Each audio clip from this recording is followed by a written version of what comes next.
గోపాల్ వాళ్ళ అమ్మనే ఆయుధం. ఆమె బ్రతికుందో చనిపోయిందో? ఒకవేళ బ్రతికే ఉంటే ఎక్కడుంది?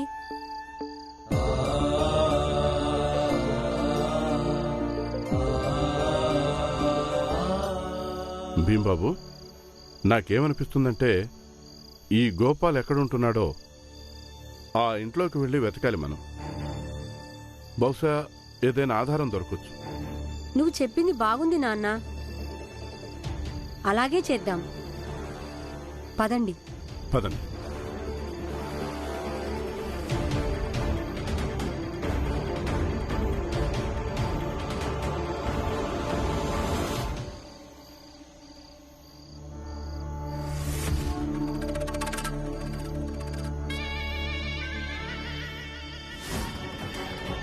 గోపాల్ని కూడా అంతం చేయండి. ఎప్పుడైతే గుర్రం స్వారీకి పనికి రాకుండా పోతుందో అప్పుడు దాన్ని చంపేసినట్లుగా.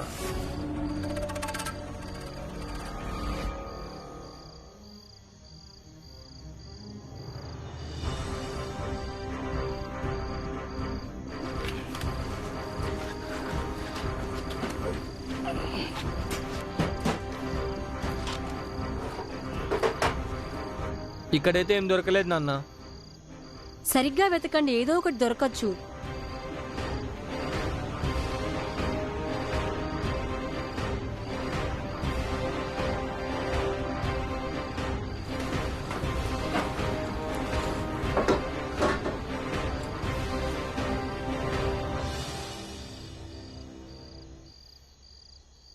ఇదేంటి?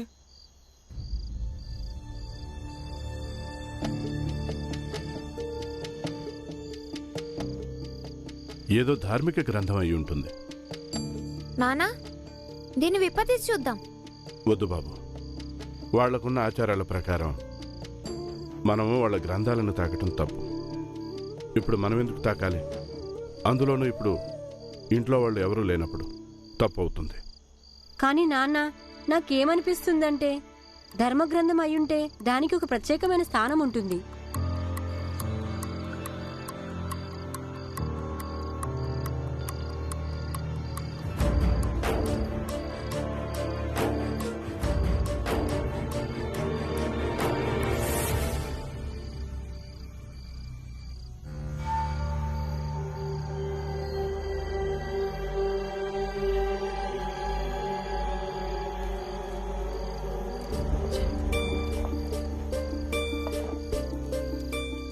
అత్త, నాన్న ఇంకా అన్నయ్య వాళ్ళు గోపాల్ వాళ్ళ ఇంట్లో ఏదో వెతకడానికి వెళ్ళారు. అవును, నువ్వు ఒక పని చేయి, ఈ పాలని ఆ పొయ్యి మీద పెట్టి వేడి చేయి.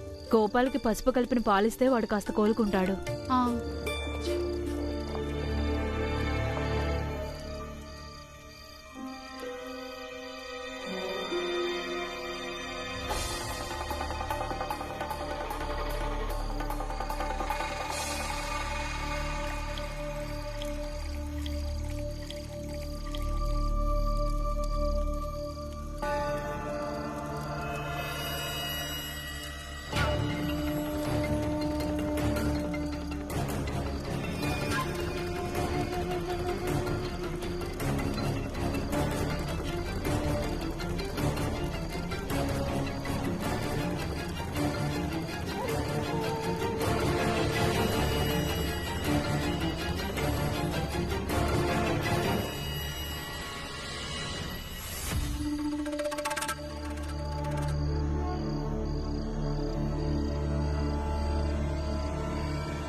బాలా, బాలా, మీరు అసలు ఎప్పటికీ మారరా?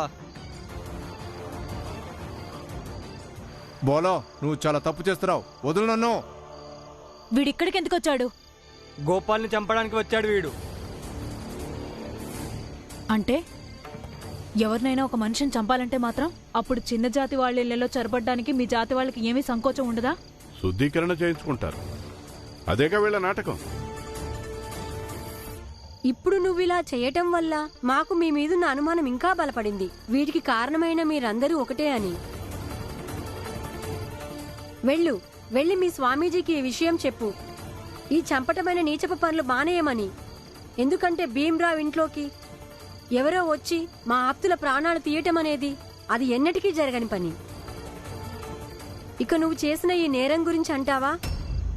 రేపు గోపాల్కి నయమైన తర్వాత నువ్వు చేసిన ఈ నేరానికి నీకు కూడా శిక్ష పడుతుంది.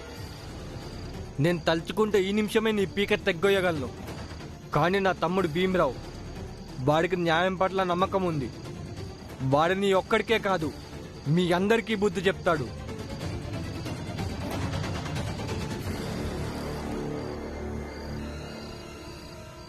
బాలా చూడు, ఇంకో విషయం గుర్తుపెట్టుకో. ఇక్కడ భీమ్రావుతో పాటు బాలా కూడా ఉంటాడు. భీమ్రావు ఎప్పుడూ ఒక లెక్క ప్రకారం న్యాయం గురించి మాట్లాడుతూ ఉంటాడు. కానీ నేను ఎప్పటి లెక్క అప్పుడే పూర్తి చేస్తాను. ఈసారి నువ్వు ఇలాంటి హత్య ప్రయత్నాలు చేసావంటే అప్పుడు నీ 2 కాళ్ళకి రాయి కట్టి మీ జాతి వాళ్ళు నీళ్లు తాగి బావిలోనే పడేస్తాను. మీరు చేసింది నేను ఎప్పటికీ మర్చిపోను. పోరా ఇక్కడి నుంచి. బాలా, హింసా మార్గం తప్పు. అయినా మన వ్యవస్థని మనమే పాటించాల్సి ఉంటుందిగా. నాన్న, నేను ఊరినే వాడిని భయపెడుతున్నాను. అలాంటి తప్పు నేను చెయ్యను. గోపాల్, గోపాల్, ఇక్కడ ఇంత పెద్ద గొడవ జరిగినా ఎంత గాఢంగా నిద్రపోతున్నాడు వీడు. వీడు కూడా మన భీంలాగా చిన్నపిల్లాడేగా. ఈ పెద్ద జాతి వాళ్ళందరూ వీడిని వాళ్ళ కుట్రలో భాగం చేసుకుని వీడిని ఎంత ఒత్తిడి పెట్టి ఉంటారో. ఇప్పుడు ఆ జంజాటాల నుంచి బయటపడ్డాడుగా, అందుకే ఇంత గాఢంగా నిద్రపోతున్నాడు. తులసి, వెళ్ళు, పాలు తీసుకురా. అలాగే అత్త. గోపాల్, గోపాల్, లే బాబు, లే బాబు, లే.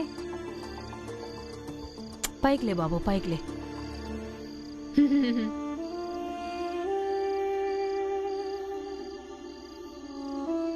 ఇదిగో పాలు తాగు. ఈ గోపాల్ ఎవరు? నేనా? అసలు మీరెవరు? బాబు, నేను కూడా మీ అమ్మలాంటి దాన్నే. చిన్నప్పుడు మీ అమ్మ నీతోటి పాలు తాగించేది కదా, అలాగే ఇప్పుడు నా చేత్తో తీసుకో, తాగు.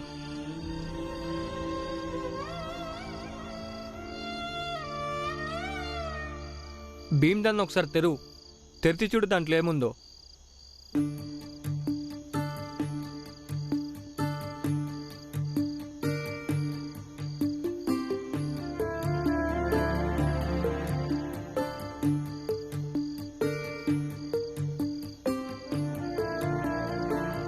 ఇవి 2 ఉత్తరాలు నానా. అయితే చదివి చూడు, దాంట్లో ఏం రాసిందో. ఇది గోపాల్ వాళ్ళ అమ్మకి రాశాడు. ఒకటి 4 సంవత్సరాల క్రితం, ఇంకోటి 6 నెలల ముందర రాశాడు. అంటే గోపాల్కి చదవటం రాయటం 2 వచ్చు. భీమ్, తొందరగా చదువు. దీంట్లో ఏం రాసిందో తెలుస్తుంది. అమ్మా, నేనిప్పుడు గృహస్థు జీవితం వదిలేసి సన్యాసం తీసుకున్నాను. నువ్వు జ్ఞాపకం వస్తున్నావు. కానీ ఇక్కడ ఎన్నో ప్రశ్నలు, అవి నీకు నాకు మధ్య అడ్డుగా ఉన్నాయి. మా నాన్న ఇల్లు వదిలి ఎందుకు వెళ్ళిపోయాడు? అంటే ఆయన కూడా సన్యాసిగా మారిపోయాడా? లేక మనిద్దరిని వదిలించుకోవటానికి ఇల్లు వదిలి వెళ్ళిపోయాడా?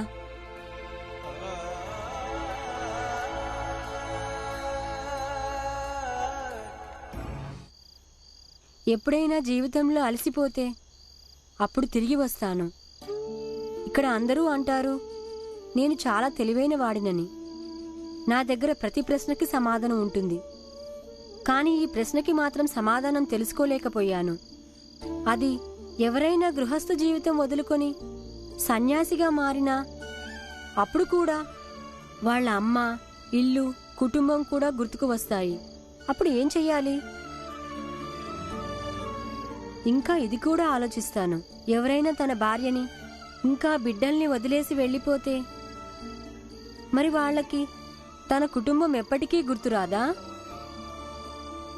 నాకు గుర్తొచ్చినట్టుగా నేను అనుకోవడం, అమ్మా నాన్నకు కూడా మనం అప్పుడప్పుడు గుర్తుకొస్తూ ఉండొచ్చు. అప్పుడు ఆయన ఎంతో కష్టంగా తనని తాను ఎంతో అదుపు చేసుకుంటాడేమో.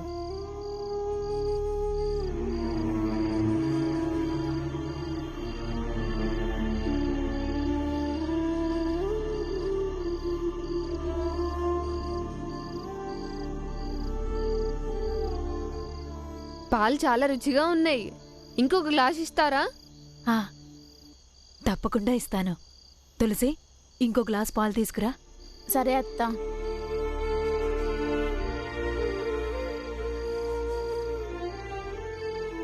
భీంబాబు, రెండో ఉత్తరం చదువు. ఏం రాసిందో తెలుస్తుంది. అలాగే. అమ్మా, ఇంకా ప్రశ్నగానే ఉంది. సమాధానం దొరకలేదు. అయినా జీవిస్తున్నాను నా గురించి వాళ్ళు చెప్పినట్టు. ఎన్నోసార్లు నాలో నాకు అపరాధినన్న భావన కలుగుతుంది. నాన్న మనల్ని వదిలి వెళ్ళిపోయిన తర్వాత నేను నిన్ను అలా ఒంటరిగా వదిలేసి పారిపోయి ఉండాల్సింది కాదు.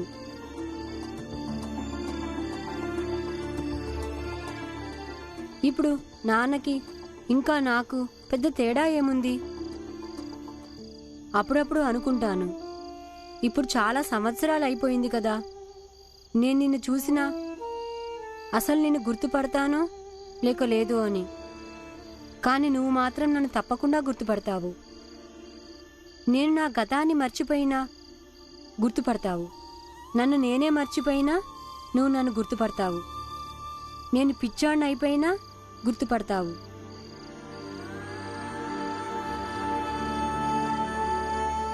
ఎందుకంటే నువ్వు ఒక తల్లివి.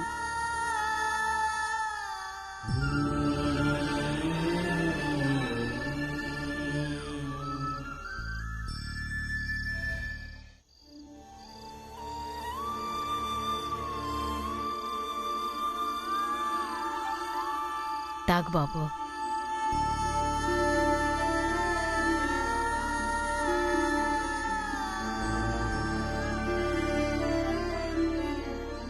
అమ్మా, నాగడా గ్రామం దగ్గర ఒక మొక్కుబడుల చెట్టు ఉందిగా, నువ్వు ఇప్పుడు కూడా అక్కడ దీపం వెలుగుస్తూ ఉండొచ్చు. అయితే ఈ కోరిక కూడా కోరుకో, నీ కొడుకు త్వరగా తిరిగి రావాలని.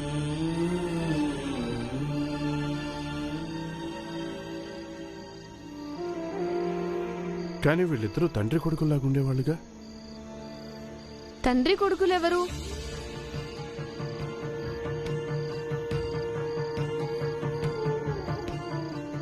కానీ వీళ్ళు అసలు తండ్రి కొడుకులు కాదు. ఇంకా గోపాల వాళ్ళమ్మ నాగడా గ్రామంలో ఉంటుంది. అవును నాన్న, ఈ ఉత్తరాన్ని బట్టి తెలుస్తుంది వీళ్ళ నాన్న చాన్నాళ్ళ క్రితమే వీడిని వదిలి వెళ్ళిపోయారని. అవును, అందుకే గోపాల్ పైకి ఎలా మాట్లాడినా కానీ లోపల మాత్రం ఎంతో దిగులుగా వేదనగా ఉండేవాడు. వీడి మనసులో చాలా భారం ఉంది.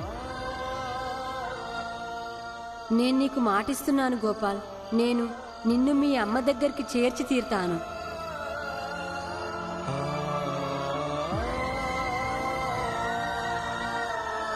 నీకసలు కొంచెమైనా బుద్ధుందా? నన్ను పాలు కూడా తాగనివ్వవా?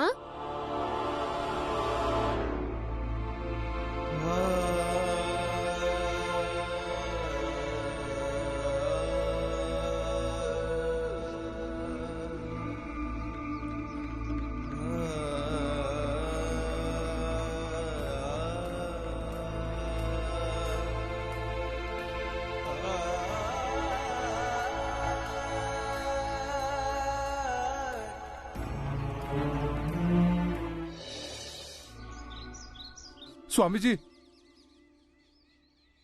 స్వామీజీ, ఆ రామ్జీ కుటుంబ సభ్యులందరికీ ధైర్యం పెరిగిపోయింది స్వామీజీ. నేను నిన్న రాత్రి గోపాల్ని చంపలేకపోయాను, కానీ నాకు అనిపిస్తుంది స్వామీజీ ఇక ముందు కూడా చంపలేనేమోనని. ఏం జరిగింది స్వామీజీ, వాళ్ళందరి కళ్ళల్లో ఒక ప్రత్యేకమైన ఆత్మవిశ్వాసం కనిపిస్తోంది.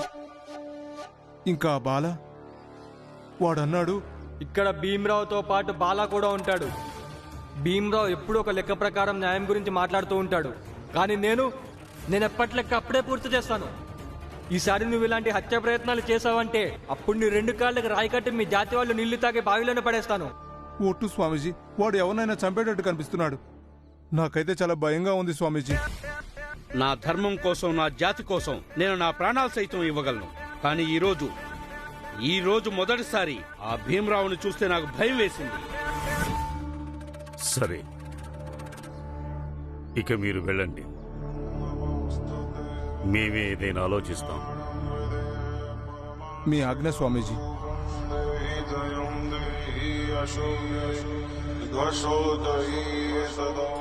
ఇప్పుడు వీళ్ళందరూ భయపడటం మొదలుపెట్టారు. ఒకవేళ వీళ్ళ మనసుల్లో భయం నిండిపోయిందంటే ఆ భీమరావు అప్పుడు నాయకుడైపోతాడు. కానీ మేము అలా ఎన్నటికీ జరగనివ్వము. నువ్వు కాస్త కోపం తగ్గించుకో. మీరా? ఆ మేము గోపాల వాళ్ళ ఊరు వెళ్తున్నాం. కానీ ఈ విషయం ఎవరికీ తెలియకూడదు. మేమిద్దరం ఎక్కడికి వెళ్తున్నాము. సరే. బాలా అన్నయ్య, ఆనందన్నయ్య, మీరు జాగ్రత్తగా గోపాల్ని కనిపెట్టుకుని ఉండండి. మేము చూసుకుంటాంలే, మీరిద్దరూ వెళ్ళండి. అవును భీమ్, నువ్వు నిశ్చింతగా వెళ్ళరా. మేము గోపాల్ని చాలా బాగా చూసుకుంటాము.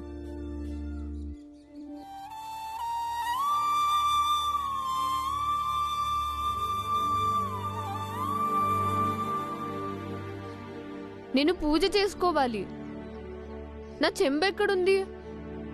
ఉదయం అయిపోయింది. ఎవరు నన్ను ఎందుకు లేపలేదు? గోపాల్, నువ్వు పాలు తాగుతావా లేక టీ తాగుతావా? గోపాల్ సంగతి వదిలే, నేను పూజ చేసుకోవాలి. నా లోటా ఇవ్వు. గోపాల్, ఒకసారి టీ తాగి చూడు, చాలా రుచిగా ఉన్నాయి. పోనీ పాలు తాగుతావా? పసుపేసిన పాలు తాగుతావా? నేను పూజ చేసుకోవాలి. నాకేమీ వద్దు, నాకు నా లోటా కావాలి. నా లోటా నాకు ఇవ్వండి. నేను పూజ చేసుకోవాలి. నాకు నా లోటా ఇవ్వండి. నా లోటా నాకు ఇవ్వండి. నేను పూజ చేసుకోవాలి. నా లోటా నాకు ఇవ్వండి. నాకు లోటా కావాలి. నేను పూజ చేసుకోవాలి. నా లోటా ఇవ్వండి. గోపాల్, ఇదిగో పూజ చేసుకో.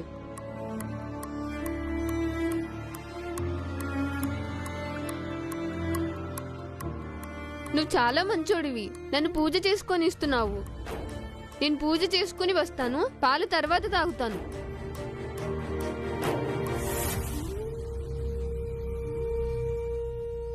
లోటా పట్టుకెళ్ళి బయట నీళ్లు తీసుకుని పూజ చేసుకునిరా. భీంబాబు, నువ్వు ఈ పూజలన్నిటికీ వ్యతిరేకం కదా, మరి నువ్వే వీటికి లోటాతో నీళ్ళిచ్చేవేంటి? పురంజన్ బాబాయ్, ఒకవేళ ఒక ధర్మం వల్ల లేదా ధర్మ విధానాల వల్ల ఏ మనిషికైనా శాంతి ఇంకా సంతోషం కలిగితే దాన్ని ఆచరించుకోవచ్చు. నాన్న, పద. పురంజన్, నువ్వు అందరినీ జాగ్రత్తగా చూసుకో. అలాగే. పద బాబు.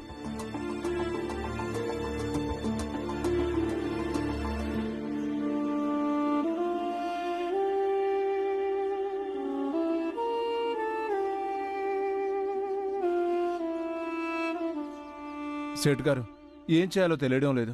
ఏదైనా ఉపాయం చెప్పండి. సేట్ గారు, వీళ్ళని తప్పకుండా ఏదో ఒకటి చేసి తీరాలి.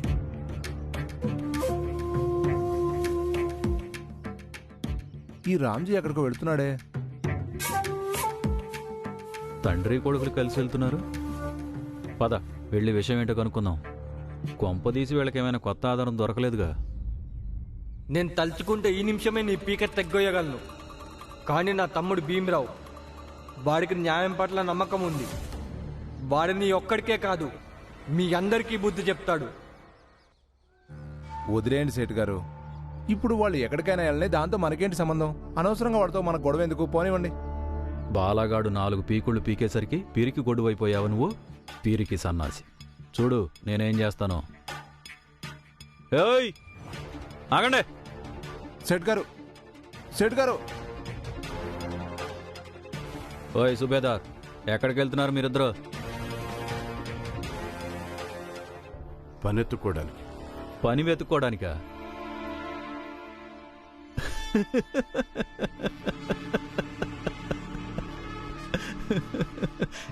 నీకెవడిస్తాడు పని?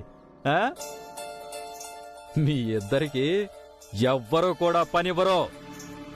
ఇంత చిన్న విషయం నీ బుర్రకి ఎక్కలేదా? ఎన్నిసార్లు మీ ఇద్దరిని పనిలో నుండి మెడబట్టుకుని బయటికి గెంటేశారు. కానీ సేటు గారు, ప్రయత్నించడం నా ధర్మం. అలాగా?